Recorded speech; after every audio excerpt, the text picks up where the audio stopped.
Барлықтарыңызға қайырлы күн достар, сіздермен Назерке. Бүгін сіздерге өте дәмді болып шығатын муравейниктің рецептімен бөлісетін боламын.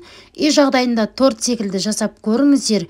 Өз формасын жақсы ұстайды, ауызға салса еритін ең дәмді сәтті рецепттердің бірі.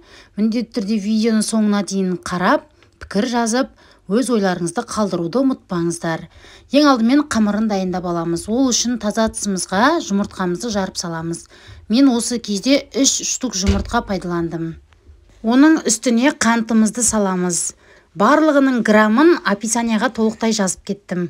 Шанышқының көмегімен жақсылап тұрып барлығын толықтай араластырып аламыз. Оның үстіне салқын су құйып, тағы да жақсылап тұрып араластырамыз.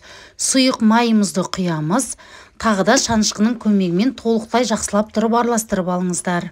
Тұз салуды ұмытпаңыздар, және де ас содасын салуды да ұмытпаңыздар. Тағы да жақсылап тұрып толықтай араластырып аламыз. Електен өткізілген ұнымызды 2-3 бөлікке бөліп отырып қосыңыздар. Бірінші бөлігін осылай шанышқымен толықтай араластырып аласыздар.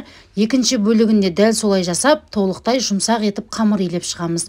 Қамырымыз қолға жабыспайтын өте жұп-жұмсақ қамыр болып иленіп шығады. 2 бөлікке бөліп, пакетке салып, морозильникке қатқанша қойып қойыңыздар. Қатты қату шарт емес, орташа болып қатса болды. Ұнға илей отырып, осындай теркінің көмегімен өте майда етіп шығарып аламыз. Мінекей, дәл видеодағыдай жасасаңыздар, сіздерден теркаларыңызда міндетті түрде өте әдемі болып өтетін болады. Арасына ұн салып жайып жерсеңіздер, өте әдемі болып пісетін болады. Толықтай пісіріп алып, осындай блендердің немесе оқтаудың көмегімен біздің қамырымызды майдаласаңыздар болады. Міндетті түрде блендермен майдалау шарт емес, осылай ұсақ болып шықса өте әдемі болып шығады. Желінгенге де оңай. Кремі үшін вареный сгущенка мен сары майымыз екеуі бөлме температурасында тұрса, миксермен миксерлеп аламыз. Сонда біздің креміміз ірімейтін болады. Егер сіздерде үйлеріңізде мейіз жаңғақ болса, міндетті түрде арасына қосып жіберіңіздер. Сонда ерекше дәм беріп тұратын болады. Креміміз де өте әдемі болып ірімей дайын болды. Ең бастысы екеуінің бөлме температурасында тұрса, ешқандай крем ірімейді. Жақсылап тұрып араластырып, кез келген формамен қойып, осылай холодильникке кемінде 1-2 сағатқа қойып қойсаңыздар болды.